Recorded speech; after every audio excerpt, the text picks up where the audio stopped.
धन्यवाद धन्यवाद। अच्छा, काशी विश्वनाथ जी, केदार हमारे लिए लाए हो? नमः पार्वती। श्री प्रमोद ब्रह्मचारी जी बाबा है केदारनाथ से। अच्छा तो खूब पसंद अच्छा, अब ध्यान आ गया, अब ध्यान आ गया, अब ध्यान आ गया। उस समय क्या था कि नवीन अवस्था थी आपकी ला, तो वो रूप देखा था। बड़ी कृपा करी, बड़ी कृपा करी। अब ध्यान आ गया। धन्यवाद। जिस समय हम घाटों पे रहते थे, उसी समय महाराज जी का भी मिलन हुआ था। जब विश्वनाथ जी आपके साथ जाते थे महाराज जी दर्शन करके जब लौटते थे ना केदारनाथ में, तो फिर महाराज जी के पास गए थे। हाँ, नहीं, अब ध्यान में आ रहा है, ध्यान आ रहा है कि ये सब भगवान विश्वेश्वर का ही प्रताप, विश्वनाथ जी का है। हाँ, उन्हीं के प्रसाद से जो प्रिया प्रीतम की प्रेम लक्षणा भक्ति है, हमारी अनन्यता में तो आपने देखा, ये शिव स्वरूप ही एकदम घाटों पे उन्होंने ही एकदम। हाँ, भगवान जा पर कृपा न करें पुरारी, सो न पाओ मुनि भगति हमारी। बड़े कृपालु हैं आशुतोष भगवान शंकर, उन्होंने कृपा कर दी और प्रिया प्रीतम के धाम को प्रदान किया, प्रिया प्रीतम के प्रेम रस को दाता वही है उन्होंने। हम तो उन्हीं के गुलाम हैं, उन्हीं के दास हैं। उनकी कृपा के बिना आप तो जानते हैं, अनन्यता ऐसी कि हम रास भी देखने के लिए ना कह दिया कि नहीं, पर याद हमारा जो चल रहा है वो जबरदस्ती। जब उनका एक कई बार कहा कोई संत थे, तब मन में आया कि जब संत कह रहे हैं तो बस फिर रास में गए ना। तो जैसे बड़े बड़े संतों ने लिखा है ना कि ब्रज की वीथियों में मत जाना, एक कमर में हाथ रखे हुए नव किशोर ऐसा है जो तुम्हारा सर्वस्व छीन लेगा, किसी कार्य का नहीं रखेगा। तो वही जी ही रास बिहारी के, बस महादेव जी की कृपा अब लग गया, हम जी नहीं सकते। यही हमको ले गए थे पहले, आप जब वहां थे हाँ इनके यहाँ पास, तो हमको बोले कि बहुत बड़े महात्मा जी हैं, बहुत विरक्त हैं, किसी से कोई मतलब नहीं रखते हैं, और आप उनके दर्शन करने चलिए। तो हम आए थे तो पहले पहले आपको तुलसी घाट के दर्शन आपको आपका मिला था। हाँ, तुलसी घाट से लेकर मणिकर्णिका घाट तक इतनी हमारे घर था, घाटों के किनारे। दिन में दोपहर की पंडा की छतरी में, और शाम के आके तुलसी घाट में इसलिए बैठते थे कि वहां कुछ देने वाले लोग आ जाते थे, तो कमंडल का ढक्कन ऐसे रख देते, कोई सतुआ या कोई बर्फी, जैसे दो दो चार लोग ऐसे थोड़ा, तो उसी से बस प्राण पोषण हो जाता था। आश्रम किसी के जाना नहीं, भिक्षा करनी नहीं, आकाश वृत्ति से घाट में जो महादेव जी भेज दे। तो वहां घाटों में कौन भेजे, तो तुलसी घाट में इसीलिए आते थे कि वहां कुछ जैसे भिक्षुक जन बैठते थे ना, तो उसी पंक्ति में बैठ जाते थे जो मिल जाता था। जब तक हमारा लक्ष्य दृढ़ नहीं होगा, तब तक हम काम क्रोध लोभ मोह मद मत्सर देहाभिमान इनको मिटा नहीं सकते। जब लक्ष्य दृढ़ हो जाता है, तब फिर तितिक्षा प्रकट होती है। उसी में इतनी सामर्थ्य है कि हर द्वंद्व को क्षय कर अपने आराध्य देव को प्राप्त करने की। नहीं तो जहां मनोहर बाटिकाएं माया सामने पेश करती है, करो मनोरंजन थोड़ी देर, बहुत थक गए हो, फिर मनोरंजन हो।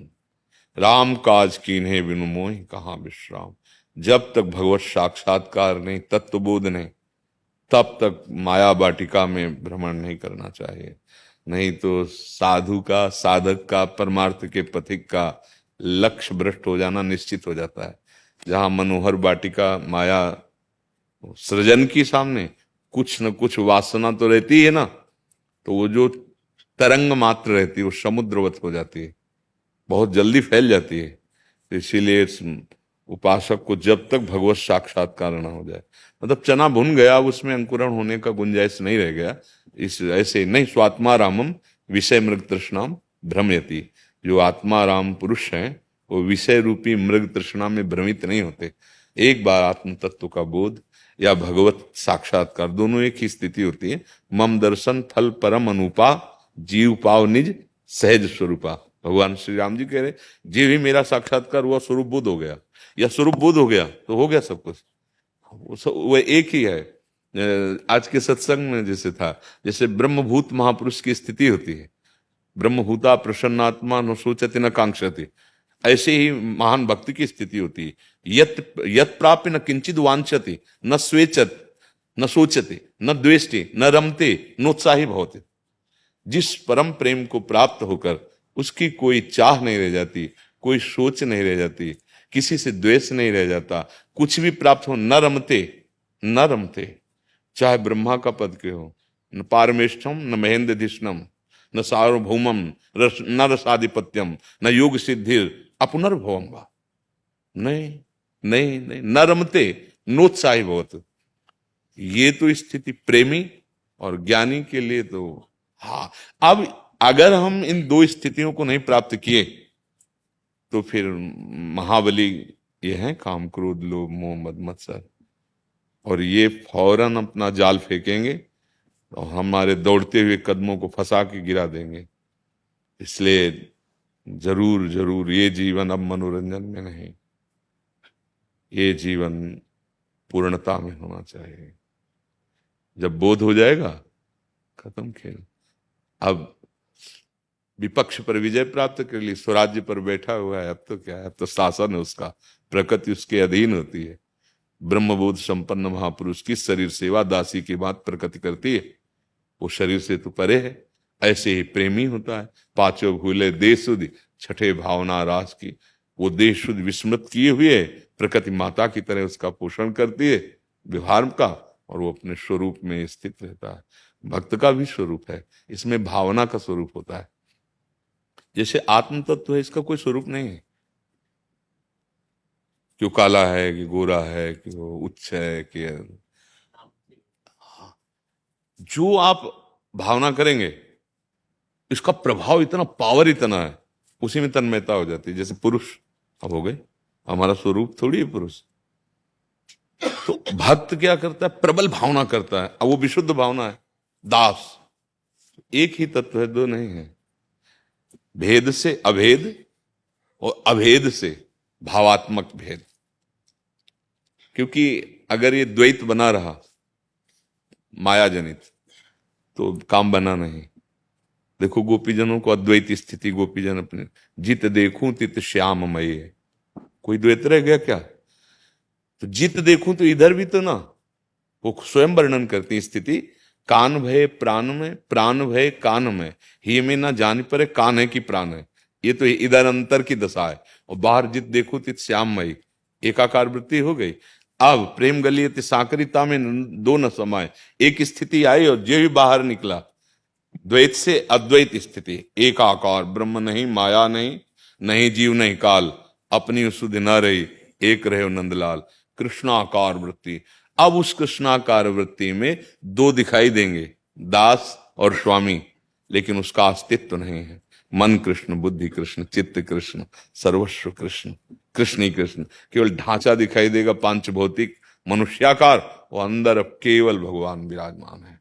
ऐसे ही ब्रह्मबोध संपन्न का ढांचा केवल दिखाई देगा, वो सर्वरूपधारी महापुरुष है। जितने रूप सब उसी के हैं, जितनी महिमा सब उसी के है, उसके सिवा कोई दूसरा है ही नहीं। सब उसका संकल्प है, सब उसका विलास है, इसीलिए वो निरपेक्ष रहता है। वो मननशील महात्मा ऐसा होता है जिसके पीछे भगवान चरण रज लेने के लिए घूमते हैं। निरपेक्षम मुनिम शांतम निर्वैरम समदर्शनम अनुब्रजाम्यहम नित्यम पुयेतंग्रेण भी। तो अपने को जो मार्ग मिला है, चाहे भक्ति का हो और चाहे ज्ञान का मार्ग हो, चरम अवस्था में पहुंचना है। जब तक ऐसी ऊंचाई में दौड़ के चढ़ जाओ कि कोई भी आग की आंच भी ना आने पावे, कामाग्नि, क्रोधाग्नि, लोभाग्नि, ये अग्नियां हैं, इनकी हृदय में आंच भी ना आने पावे, वो द्वंद्व विमुक्ता सुख दुख संगई, जो सुख दुख में समान भाव समस्त द्वंद्वों पर विजय प्राप्त किए हुए महापुरुष है परमानंद में। चाहे भक्ति मार्ग से चले, चाहे कर्म योग से चले, चाहे ज्ञान योग से चले, चाहे अष्टांग योग से चले, सबका एक ही लक्ष्य है, जो निर्विकल्प समाधि है। वो ईश्वर लीन अवस्था है, ईश्वर लीन अवस्था। एक है संकल्पित समाधि, एक है निर्विकल्प समाधि, जिसमें संकल्प विकल्प की कोई गुंजाइश नहीं।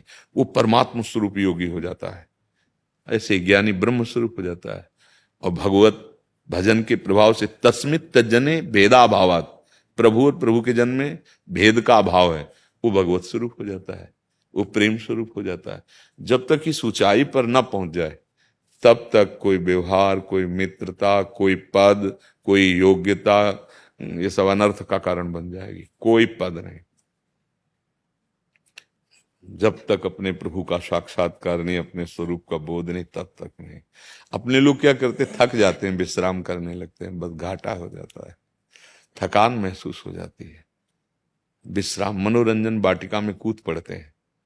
मना खष्टान इंद्रियाणी प्रकृति स्थानी कर सती, बस अब वो अपने सहायकों के सहित अधीन कर लिए।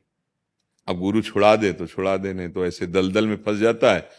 आप तो सब जानते ही हैं, ऐसे दलदल में फंस जाता है कि केवल वार्ता ज्ञान की होती है और स्थिति अज्ञान की होती है।